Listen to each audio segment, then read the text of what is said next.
أعوذ بالله من الشیطان الرجیم بسم الله الرحمن الرحیم. السلام علیکم کتونکو، تاسو په خیر او جوړ وئ. نن چې زموږ کوم ټاپک دی، کومه موضوع ده، نو هغه به انشاءالله تعالی چې تاسو ته په دې ویډیو نه پته لګېدلي، خو دا ویډیو چې موږ سازو نو دا ډېر مجبوره شو، د ډېرې مجبورۍ د وجې دا ویډیو سازو.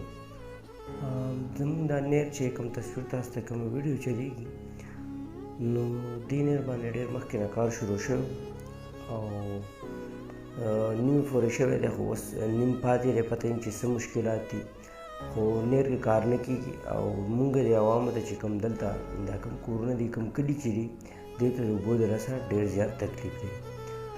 زنانه ځي په سرونو باندې اوبه راوړي خواوشانه، او دې نیټ باندې دیو کار نه کوي، کار پرې بند دی. نو زموږ دا خواست دی چې پلیز په دې نیټ باندې دوباره کار شروع شي، نو چې څونه عوامو ته مشکلات دي نو هغه به هم حل شي.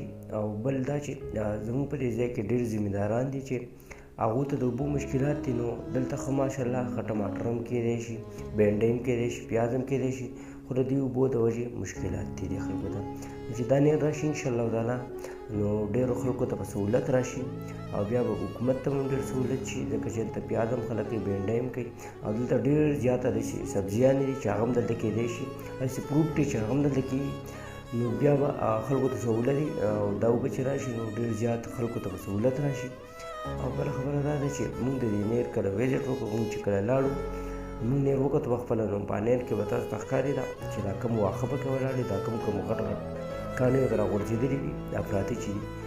نو موږ چې وکتو، موږ ډېر افسوس دې ته پکار دی چې په دې باندې زر کار شروع کړو. اوس خاص کر دلته یو کلی ورته ویلی شي اسلام ډیری، پاکې هغه نیر بیګې هلته شته او موږ ته دې خوا نشته. نو زه اوس په دې مقصد باندې نه پوهېږم چې دا ولې موږ څه ګناه کړې ده او د نورو خلکو څه ګناه کړې.